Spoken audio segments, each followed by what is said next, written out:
This week on the Organized Life podcast. I was working, like I said, 50, 60-hour weeks. I had two little ones. I had a stepdaughter in high school. My husband at the time was in law school full time. I was the only breadwinner. It was crazy, like tons of Mm-hmm, stress and pressure. mm-hmm. And I finally got to the point when I first did my course 7, actually, it got me to where, you know what? I want a life, not just a job and money. Yes. And I had to, it's not that easy to just quit. It took me a Yeah, while to figure out how am I yeah, going to pull that absolutely. off? What would I sacrifice? But I did. I went and give my resignation and I said, okay, I'm out. And I was going to give up 4 months of maternity leave paid. But I knew the impact if I stayed, then I'm not going to have the experience of life. It's just going to get worse. Yeah. And so they said, well, why didn't you talk to us first? I said, because I want to have a life and that's not possible here. Like there's no way to have a Mm. life here. He's like, well, what if you could work 40-hour weeks, 2 days a week from home? This was before COVID. And I'm like, I'd be fired. Like, are you on crack? Hey, hey, hey, and welcome to the Organized Life podcast, where we are creating a movement with powerful organizing strategies and systems that save you space, time, energy, and money. I am your host, TakillaRene, the life organizing strategist, professional organizer, and the owner of the Organized Life headquarters. And I'm super excited to be on this journey with you guys and to welcome my guest, Miss Stacy McAlpine. Welcome, Stacy. Thank you. So happy to be here. I'm super excited to have this conversation with you. So, for those of us, the Organized Life listeners that have never heard about you, don't know anything about you, can you please tell us a little bit more about you or a little bit about you and like how you got started in your field of expertise? Sure. I always try to make this brief, and somehow it becomes a long thing. So hopefully, I'll be able to nail it this time. Yeah. But so, in a nutshell, if you ask me, what do I do and who do I help? I help the high achiever, which I'm sure you have lots of those on your podcast here in the audience, who have lots of the things in their lives kind of running smoothly. Things are good, but there's one thing in their lives that just isn't where they want it to be, whether it's their health or their relationships, or maybe there's something you just can't follow through on or don't have clarity on that's just been nagging at you for months, maybe even years.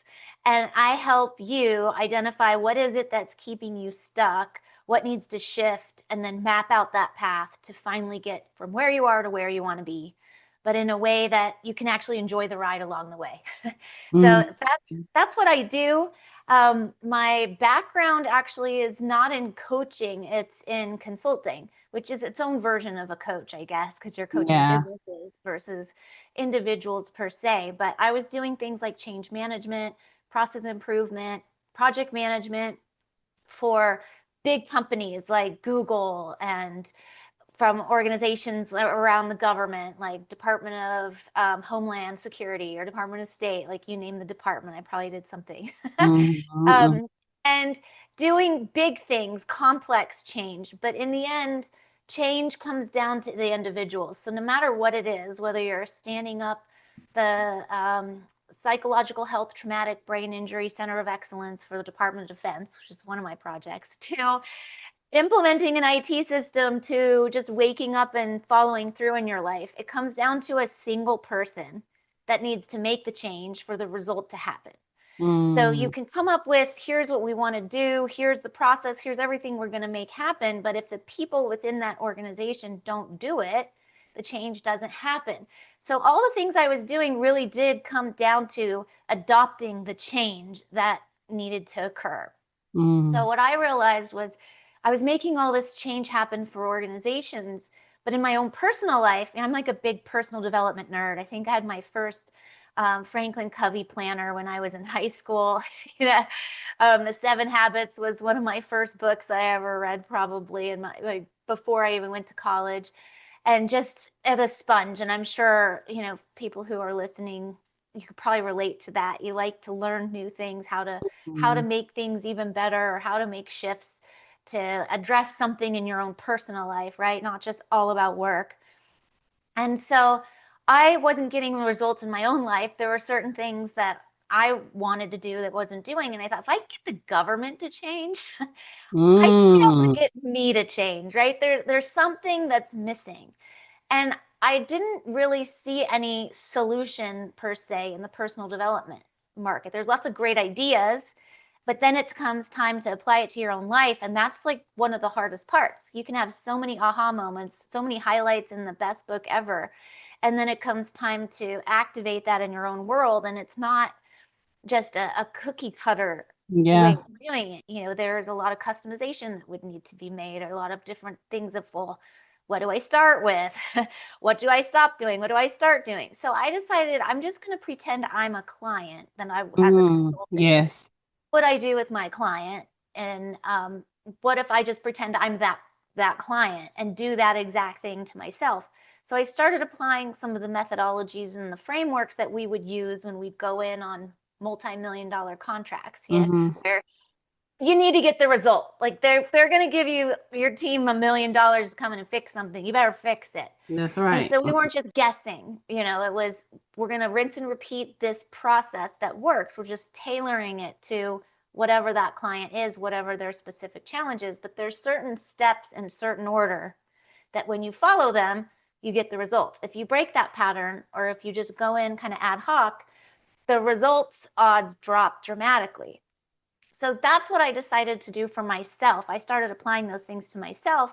And that's when all the change started to happen. Like if you've ever read the book, The Alchemist, it's kind of Mm-hmm. like Mm-hmm. chemistry. You finally put the right chemicals together and it Right. finally starts to click. And so I've been doing that for probably 15 years now. And about 6 years ago now, maybe a little more, I had other people were asking me, like, can you help me do that? What are you doing? And Yeah. how can you Yeah. help me do that?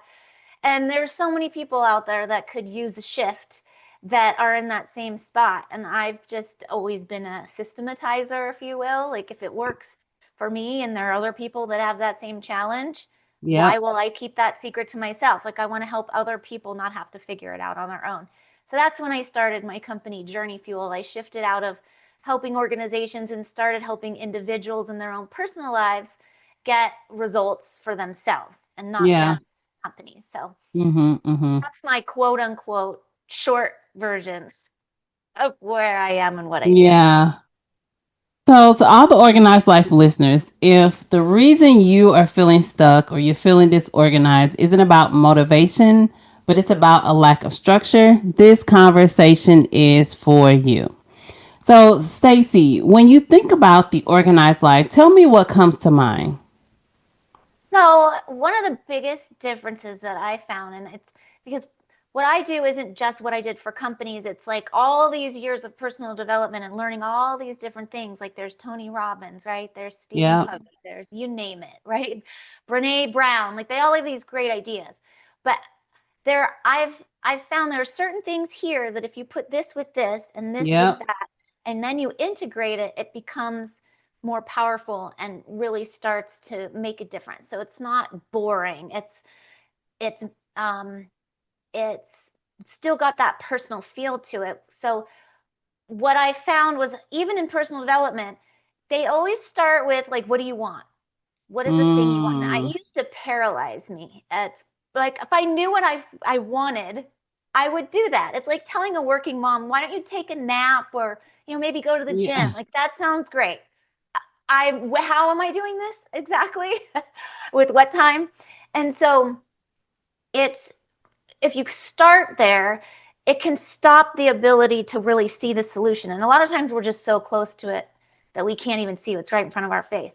I But say all the one time to my clients, they don't know what they want. Well, yeah, and it's you don't know what you don't know, right? You It's like don't you know don't what know you what don't the difference. know. If Yeah. I knew how to do it better, that sounds good. Yeah. So, but what I found the most powerful thing was when I started putting together, um, where you think about life is a collection of feelings. That's all it is. It's a collection of feelings. So it's not the thing, it's not, it's what the feeling is when you're organized. It's you feel more zen, you feel more comfortable. Maybe you feel less scattered, right? There's a feeling you get. It's not that you're organized, it's what you get as a result of being Mm, organized. that's The right. That's feeling that good. you get Yeah. from that. So if you know the feeling you want, and then you work backwards. So it's like, kind of call it like flip the script, right? It's Yep. like in in Reverse engineering. yes, and and when project management, change management, process improvement, the whole thing is, before we do anything, we always say, what is the desired outcome? Like, not implement a system, but what do you want as a result of implementing the system? Right, What is right. the impact? It's like, what do you want as a result of being organized? I want to be able to find stuff. I want to be able to not have to think about where I put it last time. I want to be able to go to the grocery store and not forget the milk, right? There's an outcome. But if you're just organized, but you don't know how to find anything, or Hmm. or it's just organized, but it's not organized in a way that functions for you personally, like everything has a home, but you don't know where all the stuff is, then that's not going to get you the outcome. So when I work with people, and what anyone who's listening can easily do, and that's what I love about it, is you don't have to know the answer of the specifics to get to what is the outcome you want when it comes to a feeling. So if you know how you feel now, and you know what you don't want to feel, how do you want to feel instead? And to feel that way instead, what's going to deliver that feeling? And then Mm. you have a whole list of options that you could come up with brainstorming, or I have a different way of doing it where I help people kind of visualize just being in the feeling, and what do you see, and what are some of the things that show up that can kind of highlight, oh, there are these different things. But if you just take how do I want to feel instead, and you could say, what are three things I could do that'll get me that feeling? Yeah. And if you don't, then you say, do I want to do those three things? No. Okay, well, what are three other ways? And then you can come up with different ways. So some people may have a different version of organization, right? Oh, you have to have your whole kitchen with everything has to have a label on it. Well, what if you don't like labels, but you still want to Yeah. be organized? Like, what's another thing that you would like that would still give Right. you that feeling without it feeling like overwhelming or too structured? Some people don't like Mm-hmm. a ton of Mm-hmm. structure, some people love structure. Yeah. So, but it comes back to, why don't you like structure? Because it makes me feel this way. Or if you don't have structure, it makes me feel that way, right? So I think Mm-hmm. that's the biggest thing, that if you think about how do you want to feel, not how you do not want to feel. Like, I don't Yeah. want to feel overwhelmed. Well, how do you want to feel instead of overwhelmed? I want to feel clear. That's different from, I want to feel calm, or I want to Mm-hmm. feel proud, or I want to feel confident, right? They're different. So when you really think about what do you want instead, and then you start to think about, well, what are some things that I could do that would get me closer to that? You don't have to know the Yeah. whole answer, Mm-hmm. but just something. What's going to get you Yeah. closer to that? Yeah. And so that's kind of where, like what you're saying with organization, it's not just go get organized. It's like, what do you want to, why do you want to feel that? Where is that going to make the biggest difference for you? And it Yeah. starts to kind of make the scope a little more manageable, if you will. Yeah, so what I hear you saying is kind of what I do with my clients, even when we're doing their physical space, is like we got to clear out all the clutter, like because you really don't know what you want. You can't see the path forward because there's so many Mm-hmm. things blocking you. So until we can make some space, we can Yep, create some sense of order inside the chaos. Then we can start thinking about where it is that we want to go. for sure. I don't know if you've ever read that Getting Things Done by David Allen. Awesome book. Uh, Mm, Kind of a boring audiobook, no offense to David Allen. Uh, Reading it for me was a little more enjoyable than like okay. listening, because it's kind of long and he's not the most exciting speaker on the Yeah. planet. But the book itself changed my life. It's another one of the things that are at the center of what I do. And his whole thing is, you need to dump your brain first. So it's the Yes. same thing. Like, I mean, how do you put something away if there's a full cabinet? Like, Yeah. and that's probably one of the big things with organizing, right? Well, I want to organize, but I can't until I clean out this thing. And then you clean out Yeah. the thing, and now your kitchen's a mess because you took the stuff out, but you don't know That's what to right. put back in, you know? But with the getting things done concept, he says, your brain is like a computer. like RAM. And if you only have so much space, so many windows you can have open, so many pictures saved, but where it's taking up space, that if you have these applications running in the background, your battery's dying, right? Like Yeah. it's running out of power faster than if you close some of the apps. So his thing is, if you don't have a way of dumping things out of your head and into a safe and trusted system, which is probably similar to what you do, like you have to know where you just put it. Mm-hmm. Mm-hmm. It doesn't Mm-hmm. help that the waffle maker's not on the counter anymore if you don't know where it is because Yep. it's hidden. So it's the same thing. Like you need two things. You need a place to put it, and then Mm-hmm. you need to get it out of your head into the place where you Yep. know that you know where to go when you need to find it. And so that's the only way your brain will rest. If you like put it on every sticky note, you have 5 journals and you're writing stuff down, your brain still keeps trying to remember it because it doesn't Yep. know where it's going to find Yep. it. But Yep. as soon as you can get it out of your head and in somewhere where you can see it, which is great because there's just something Mm-hmm. different about processing where you can cross stuff off and see how much clutter there really is Yep. and know where to find it means your brain can just stop thinking about it. So if you don't write getting the milk, like let's say you wrote get milk next to your desk when you were on a phone call, now you're in your car, you don't know where the thing is, you get to the store, you forget the milk, and then you remember it on the way home. Like for the love Yes. of God. So your brain won't So stop many thinking people about do it. that. Yeah. Yeah. So, but if you would have thrown it up into a system, like somewhere maybe you could get to your phone, you can get to it when you're at the store, but you know it's going to be there. Your brain isn't going to keep saying, I got to get milk. I got to get milk. I got to get milk. So that's a powerful way of getting to similar to what you're talking about with being organized is creating space because your brain needs space to process things. So if you feel Yeah. really overwhelmed or you don't understand why the heck you can't figure something out, well, you probably just don't have the RAM in your brain available because it's full of all kinds of stuff. Yeah. Absolutely.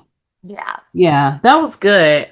So you spent over 25 years leading large scale transformation. Uh, you for large leading large scale transformation for major organizations. I got all Yeah. tongue tied with that. So what do they understand that most individuals completely miss? Um, I think it's just when you think of a company, I mean, they have a mission statement, they have Mm, goals, they have a budget with a certain thing that you need to, with constraints that you need to process. Like, especially in government, there's policy, there's, a lot of the things I did were things like Congress said, you have this much time, you have $1 billion, but you need to get these 332 results across all these different areas. So if you don't try and organize, okay, well, okay, this is what we said we are going to do. Here's all the stuff we need to do that to not get in trouble. How do we know we're doing it all? How do we keep track of all that and make sure that we're spending our time on the things that are going to do that? Because if we yeah, spend our time on other things, it's just taking away from what we're expected to deliver. And so it doesn't matter if you do other things if you don't meet the mark. If you meet the mark and you do the thing and then you do other things, that's great. But if you don't do the things that you're required to do, that's when yeah. things go wrong. So that's the part that I liked about it and started to do for my own life was like, what is my mission, in my life? Mm, What is my vision? And here's the thing. So Covey, a lot of other personal development people, it's like, what's your vision, right? I do that. I flip the script on that. And mm-hmm, I say, okay, what is the experience of life you want to have? What are the things you want to feel?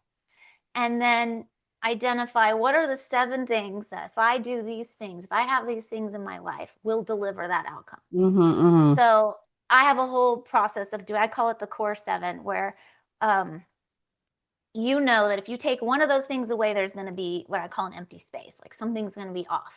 But if you know what your 7 things are with confidence, that if you have that, it will deliver the feelings you want. You can feel like your life was exactly what you wanted it to be, or in terms of an experience, right?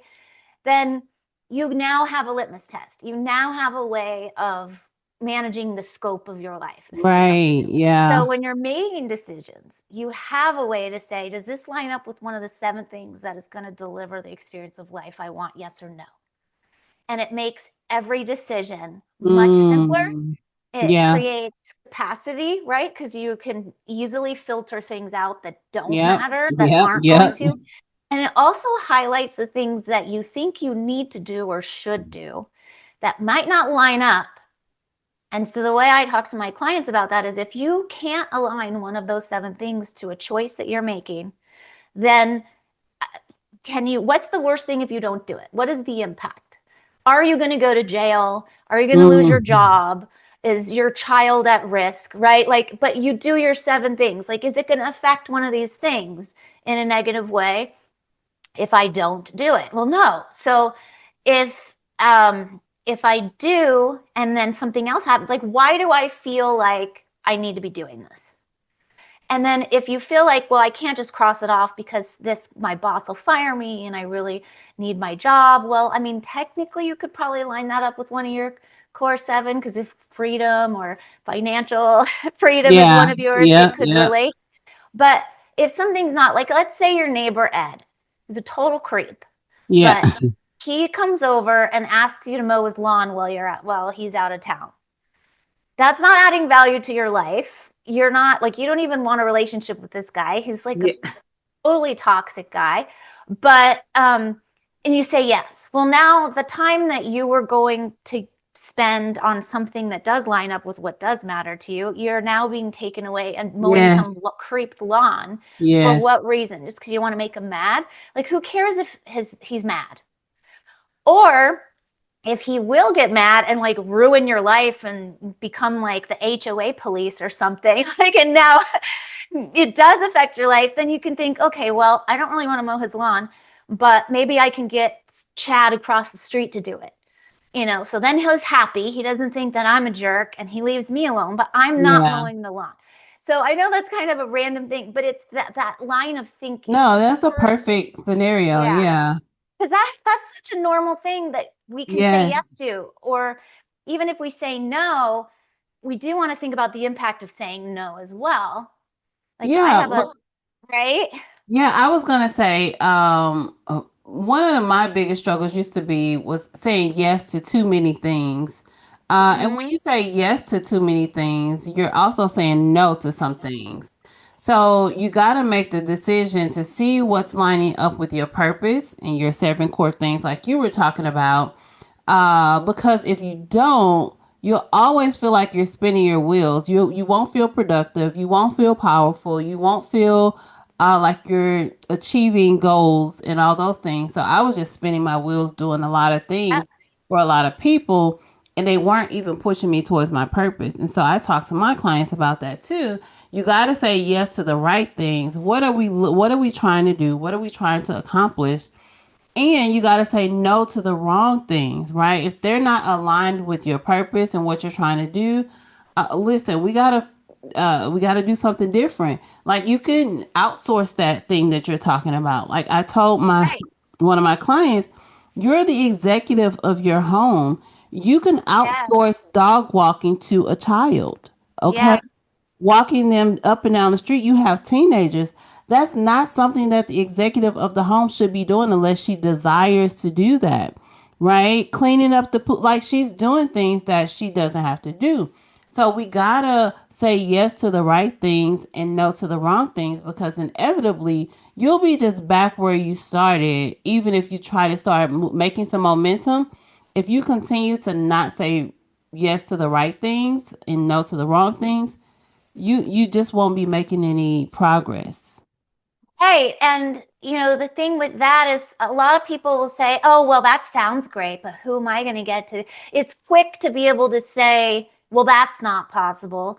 But, but if you stick with what you said, right? If this is your thing and you don't want to do this, if it's not adding value to if you don't want to do it, is there another way to get that same outcome? Like if you Outsource were it. doing Yeah. cleaning the pool, right? Well, I need to clean the pool. Well, do you want to clean the pool? No, but I need to. Well, why do you need to? Because my yard will it'll get moldy, and then I'm gonna have to call a plumber, and then it's gonna like cost $1 million because it's all moldy and we can't use.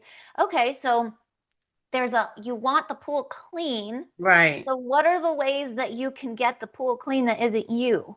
Yeah, you don't need to clean the pool. The pool needs to get clean, but you don't Exactly. need to But clean the you don't pool. necessarily need to do it, right?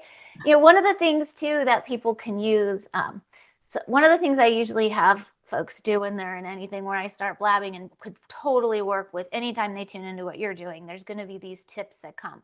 So, in the spirit of being able to find things, I have what I call parking lots. So, if you write in a journal or if you write on your phone somewhere that you know you can go back, but these little tips and things that you're taking away, just note them. Doesn't mean you need to do them all, but so you Mm-hmm. can remember, and then can you use that as like a pick list.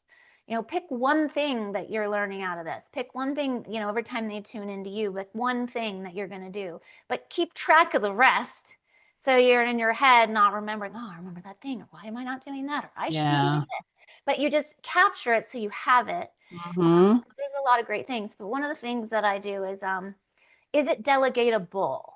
So even Yes. if it's not delegatable, like if you don't know anyone to give it to right now, is it something you can mark as delegatable? Because when people are like, oh, how can I help you? I'd love to help you. And you just can't think of anything. But oh my gosh, there's plenty of things people could be Yeah, my helping with. pool needs to get clean. Do you My have a pool pool. guy?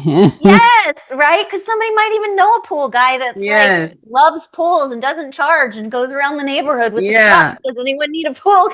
Do you have a teenager? I can pay very little to come and clean my Yes. pool. Yes. Yes, and so if it's delegatable, it's because you don't have someone to do it now. If it's a recurring thing, the next time, or even preparing for the next time, what can I Mm-hmm. do so I don't have to do that next time to get the Yes. result that I want? Yeah. Is Yeah. really powerful. So I'm glad you Yeah. brought that up too, because it all goes back to clutter. Clutter. And the other thing I wanted to share too around the thing you said around time, I had read this and it gives me the goosebumps every time. And it was, time is the most precious gift you can give because it's a gift you can never get back. Yes. Like you can never get time back, That's right. ever. So even right now, listening to this, are you going to get value from this? Does this line up with what you need in your life, or are you Mm-hmm. not doing something else that would be more beneficial to you? But odds are, of course, you need to be here Yeah. or would That's want to be right. here, I should say, Yeah. because all this you can apply to any area of your life. But still encourage you to ask the question, like, what is it that I'm getting out of this hour? What am I going to miss if I don't tune in? Mm-hmm. And there's going to be that something that you don't get out of it, but maybe you chose to listen to music that you listen to all the time, but maybe that 1 hour you could have listened to this, or whatever it is, however you're making those choices, but there Yeah. is a trade-off. Yeah. Yeah. When you think about the organized life, how do you define organization beyond the physical space? Like, especially when it comes to like our mental and even our strategic clarity. Like, how would you define that? Oh, I think it really comes down to knowing what matters and filtering out things that don't. And Yes. I've had my core 7 for 15 years or more, right? I mean, so I know, even like when my daughter comes to talk to me at my desk because I work from home. I have a 16-year-old and a 20-year-old. They're only going to be here for so long, right? Yeah. And I used to tell them when I was back in my consulting days, and they were like, please don't ever go back. Because there were times I was working 72 hours on a week on proposals, Mm. or 50, 60-hour weeks pretty regularly. And I said, if you're not bleeding and no Right. one's dying, then you don't get to come in. Like, I got to focus. And so That's they would poke right. their head. I'm like, is someone bleeding or is life's at risk? No. Hello? Yeah. See you in an hour. Yeah. Yeah. And there are times when you need to do that. But so now it's like, does it matter if I stop what I'm doing and listen to them when they come over and ask me a question and have a moment with them? Mm-hmm. Is it worth me not having that so that I can finish my email? Yeah.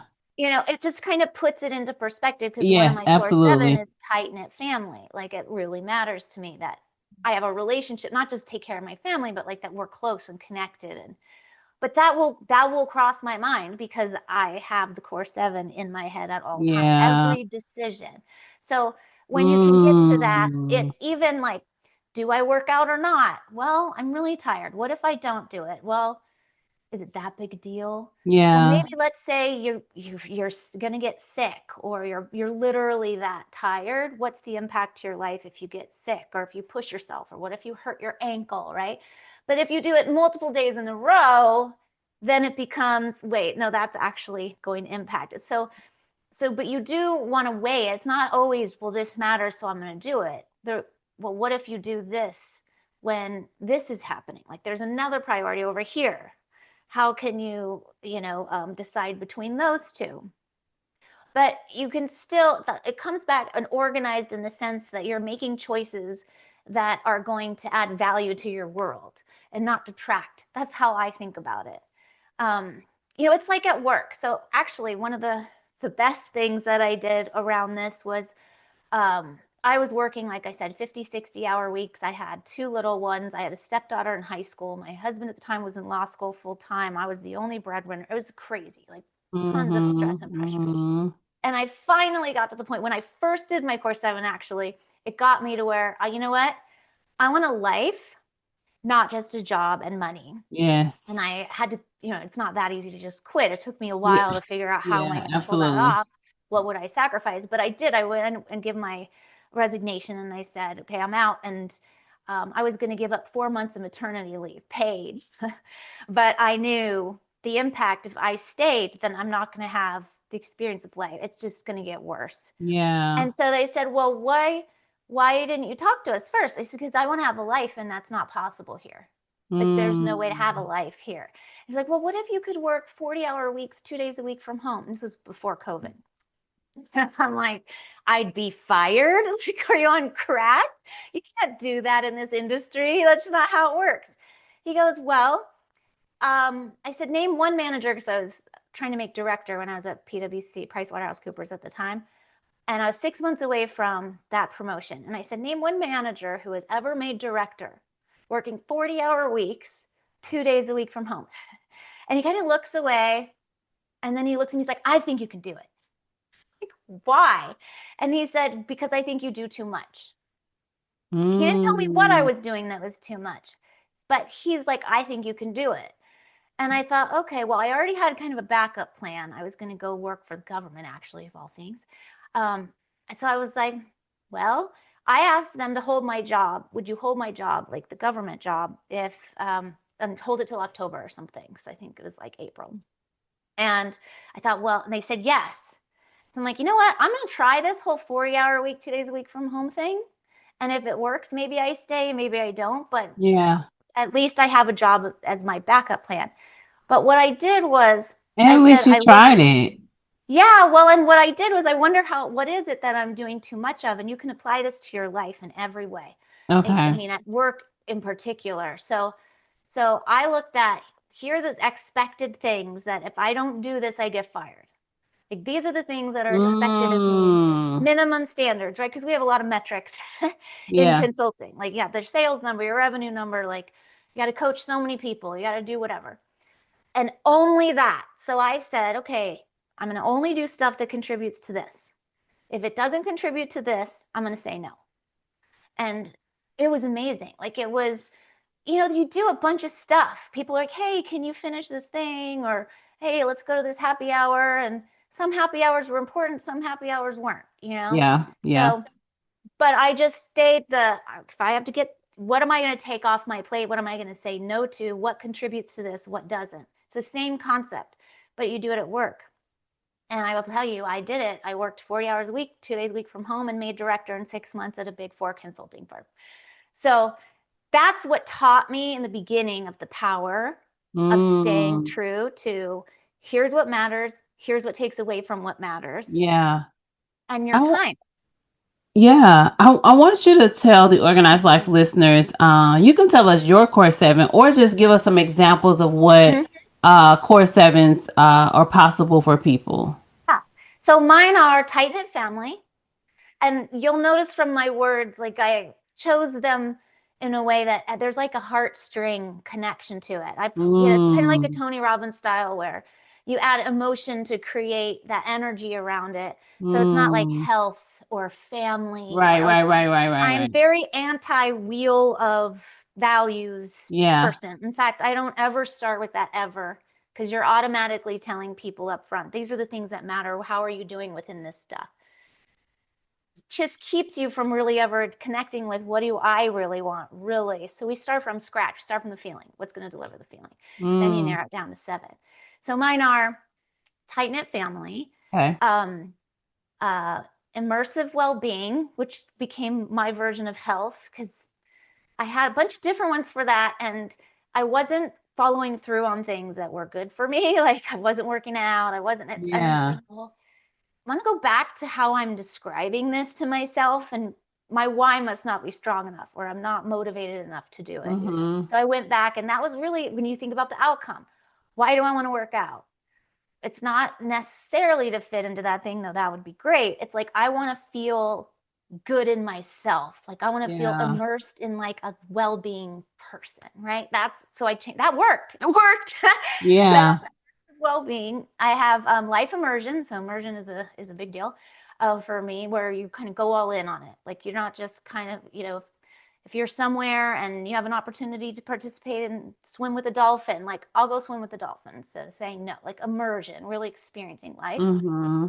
Um, expansive freedom, which is my version of financial freedom that some people may say, if you have enough money to where you don't ever have to think about that and just can do whatever you want, whenever you want, however you want, give whatever you want. Yeah. That's my version of that. Mm-hmm. Zen environment is my version of I'm very affected by my environment. Yeah. It's like for sure for organization, right? Yeah. Like creating that Zen environment. If things are Mm-hmm. messy or out of place, like that's a violation of my core seven. um, and Ignite Souls is one of mine, which is my version of kind of making a difference. Because what I do is I Mm. help people connect to what matters for them and live that. That's what I do. That's what brings me to life. And so Yeah. I want to ignite souls.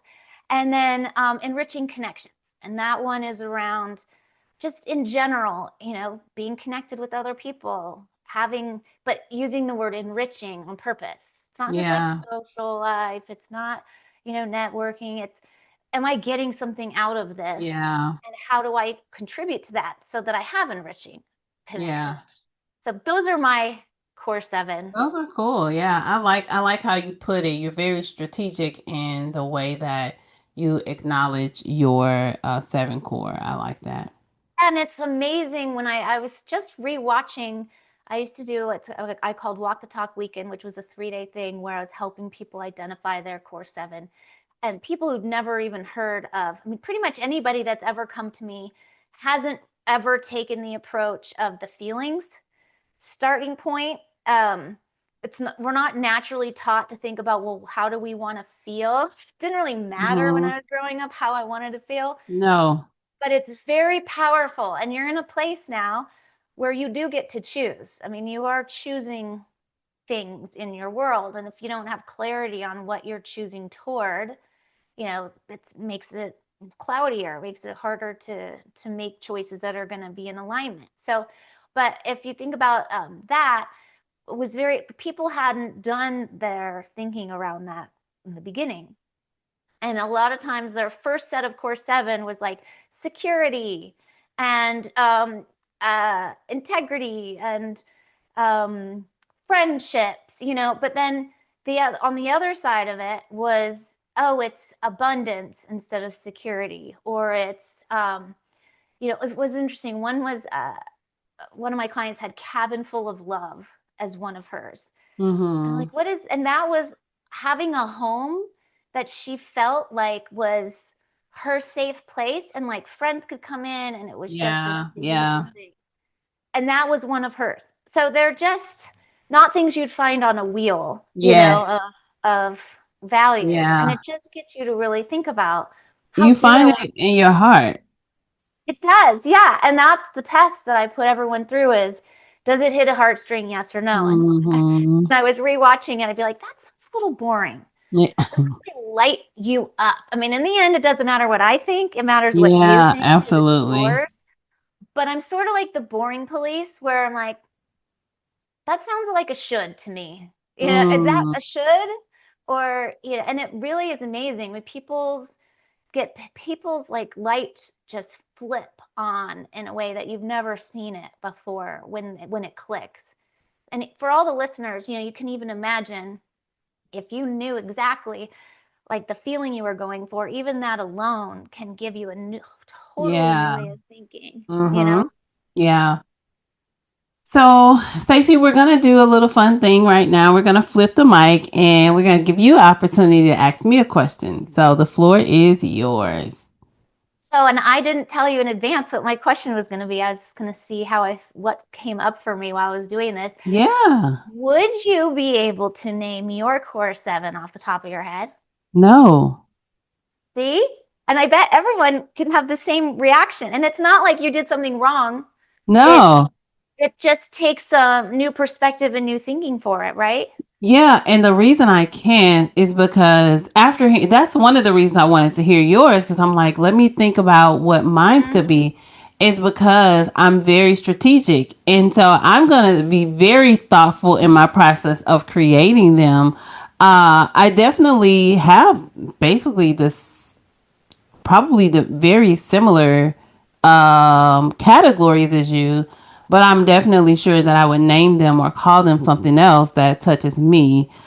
Mm-hmm. So I am okay with saying no. I wouldn't have them. Yeah, well, and it was a good answer too because ultimately you hadn't started from really looking at it from what's the experience of life I want to have, what comes up for me. And there's a whole process that I do before we even get to where people are even getting to what their core seven are. So um, thinking that you do know it, you might not because it's a different way of thinking. And there are a lot of shoulds in the way Yeah, we operate, myself included. I mean, there's plenty of shoulds that were on there before I really said, like, really? Like, is that true? Really? What if I took yeah, that off? What's the impact? But even yeah. beyond that, like, one of the questions I wanted, what is your inspiration for organization? I mean, obviously, it's close to your heart and you're sharing this with your audience. So, what about it gives you that passion to want to share it with other people? Um, So it's the you kind of talked about this earlier. You mentioned it, but it's really about the feeling that you get when it's organized, right?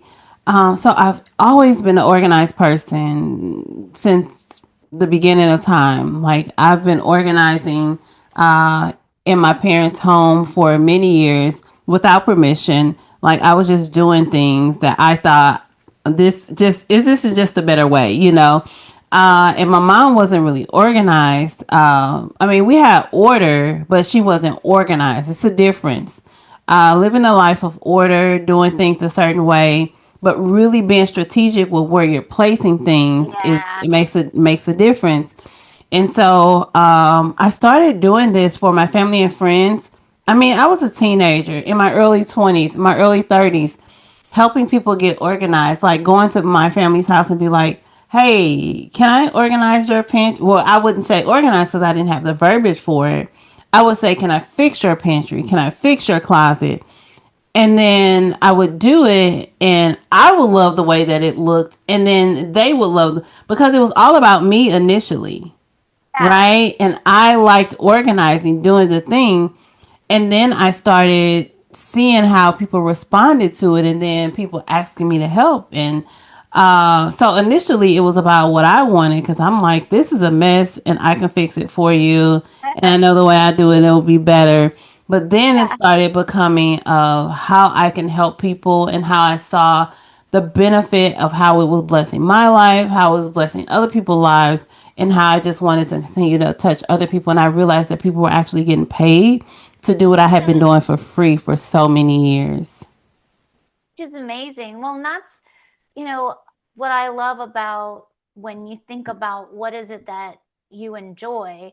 and how can you align your life around that? It's what is the experience you want to have while you're doing the thing you're doing? And there are Mhm. so many more options than we really can believe sometimes. When I was Yeah. in consulting, it took me a long time to shift out of that environment. It's not the most supportive environment in the world. Yeah. um, a lot of CYA going on all the time, and but I didn't know what to do instead that could deliver the same income that I wanted, things like Yeah. that. And um, I didn't know that you could make that same income doing something that wasn't as horrible, like that didn't come with the Yes. same stress and pressure. But then it got to where I did find a way where I went out on my own as an independent contractor doing what I do, but for like another company as like on a project uh, with Secretary of State, for example, the Yeah. state of California. There was another company that had a contract and needed someone with my skills. So as after I left EY, I went over as an independent where Mhm. um, I get to choose, yes, I want to do this or not. And then when I did, I got paid my full bill rate and made just as much as I did when I was at EY working. This time, I was making flow charts for 40 hours a week with And you was closing my enjoying last. yourself. Yeah, I liked what I was doing. I didn't have to coach 10 people. I didn't have to hit a Whew. sales number. I didn't have to manage all this stuff. But I Yeah. didn't realize that that was a possibility until I Yes. really got clear on what I wasn't going to do anymore Yes. Yes. and what are possible ways to do it differently. It goes back to that Yeah. feeling, and you don't Yeah. always have to have the full answer, but at least what are my boundaries, kind of like what do I not want to Mhm. accept? And Mhm. so what alternatives are there? And there are just so many alternatives. It's just about giving yourself, what are 3 ways? Do I want to do those? No. What are 3 other ways? Do I want to do that? No. And if you run out, who else would know other ways? And go talk to someone else, but Mhm. when Mhm. you're clear on what you want, then you can go look for it. If you're not clear on what you want, it's kind of hard to know, well, I don't know where to look. I don't know what else to find. It just creates that clarity Yeah. of where to put your effort and your direction. Yeah. Yeah. So, one of the things I read, and I really want to talk about this really quickly, is Sure. that you're the whiskey distiller of Oh, strategies. Uh, yeah. I thought that was super cool because I give myself names all the time. The Organized Life Strategist is one that I came up with, but I love the Whiskey Distiller of Strategies. So first, you got to tell us what that means, and Sure. then I want you to tell us how do you determine what stays and what gets eliminated. I think we kind of heard some of that during the conversation already. When you're helping someone restructure their life. Yeah. So the first thing, so the whiskey distiller came from actually a business coach when I was trying to articulate what do I do?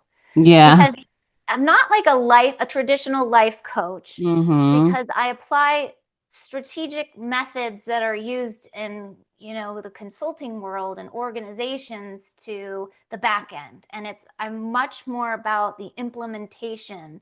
How do you activate that in a structured way without, but but doesn't feel structured? Like it's Yeah. customer experience, right? What do I want them to experience, but what's going to be underneath to make sure we get to a result and can do it in the right order? Because sequence is a big deal in change. Um, but so it was the whiskey distiller. I said, well, what I do is I take things that I know work here, find where there's something that's not working, and look at all the things that I know that might help solve that problem and pull them in and kind of integrate them. And especially in personal development and for individuals, like not everybody's going to want a very structured path, but they might need something that if the outcome is to not be scattered, right? And it's if they just don't react well to a to-do list. Well, what's another way that you could feel unscattered without feeling forced, and then Yeah. picking from Yeah. other methods that are out there and say, okay, well, that probably won't work, but what if you did this? And it's Yeah. still, but it's knowing what, so I probably read everything. Just in 25 years, having been exposed to different things and different challenges, like I said, at the Psychological Health Traumatic Brain Injury Center of Excellence versus, state of Mm, California's Secretary of State system, like very different things. yeah. But it's the process of clarity. So the first thing that you do when you come in to a client is, well, what is the outcome you want? Because if you don't deliver that, that's not good, right? Yeah. And you want to get it so clear that it's measurable. Because if it's not measurable, then it's very subjective. Yes. And when you're in business, you don't want the client to be able to be subjective about your No. results. So it needs to be an objective way of measuring the quality of your work. So by getting clear on that, that's what I just apply and know, okay, it's distilling it down to what matters to them really. So if you Mhm. think about the person that my coach was saying, so what you do is like a whiskey distiller, because her father was a whiskey distiller. And she said he would find Ah, these ingredients and like distill it to a certain amount and say yes to this or no to that, or it needs a little more of this, or it needs to be more um, saturated with this until it gets to just the right flavor or the rest the right strength. that's And so cool. that's kind of where that comes from. I Uh, love that. yeah, and when you think about that, that's why I started Journey Fuel, and why I do what I do is because it isn't. It's going to be unique for everyone, even though the process isn't. But it's the application of the Yeah. methodology into your specific life. Like I always interact with people. I'm not an online course go do it yourself person because you don't get that mirror back from me saying, what do you mean by that? Or why? Mm-hmm. Okay, and why? Like until you Yeah. get to the heart of it, because we're not used to getting to a deeper level because we don't know there's a deeper level sometimes. We don't know what we don't know. So it's how do you distill out of somebody what it Yeah. really means and getting that clear enough for them to recognize, oh, that makes sense. And that makes sense why maybe I'm doing this and not this, and why it makes sense to shift, or wow, I didn't know I was doing that. Yeah. I didn't know that was important to me. I didn't know that's why I was reacting this way. But it's really just comes down to extracting meaning and to a point of clarity that you can Yeah. do something with it. Yeah. Yeah. So you just talked about the journey fuel, and that's something that you have that helps to keep your clients going, not just starting. This is my last question because we're totally out of time. But what are some key elements that someone can that they can use to help them stay consistent over time?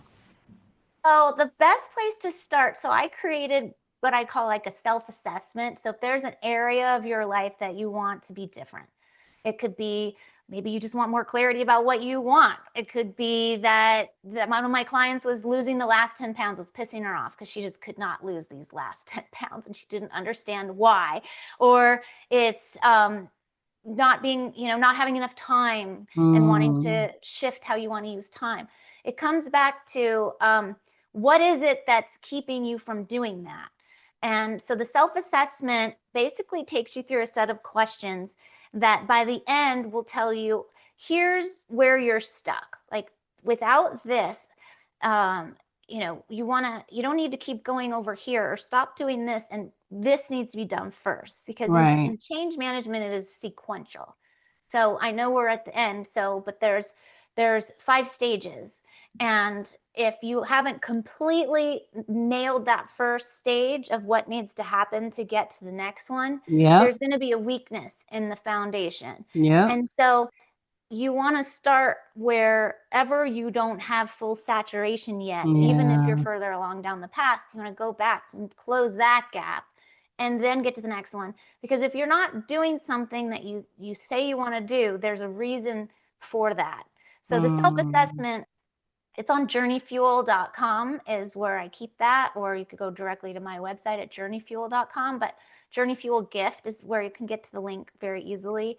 But it'll help you go in and say, okay, with this one area, what is it that, why isn't that you're taking action? Or if you know you want to take action, what's the first place where to focus your time right now based on how much you've done so far? And it'll Yeah. keep you into that place. And what it does is it just keeps you in alignment with why do you want it, Mm-hmm. and what things to have in place so that that progress keeps happening and you don't slip, or what's going to keep you moving forward versus getting stuck. And Yeah. really it's a really powerful tool that's super easy. It's like 3 minutes to take it. Okay. That's the best place to start. Well, we'll definitely have that information for you guys in the show notes or the description.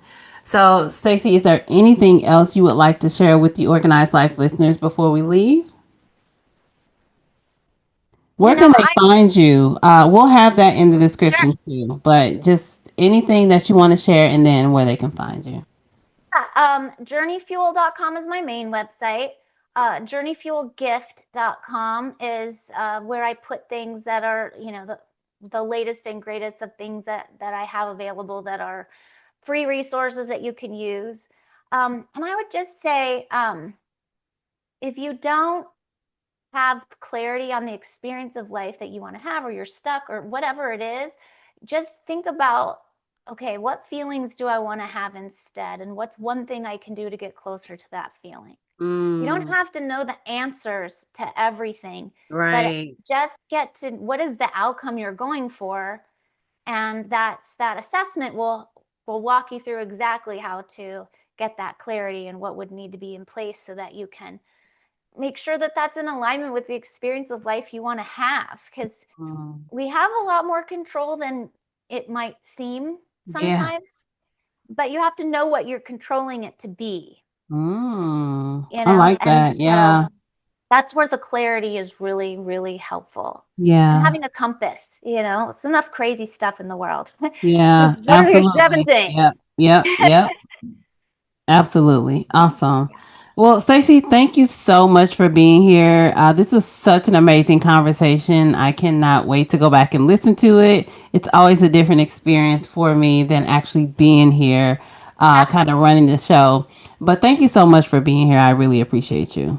I love what you do for people, and I feel honored to be able to be a part of your platform. I know you really care about your audience, so thank you. Awesome. Thank you so much.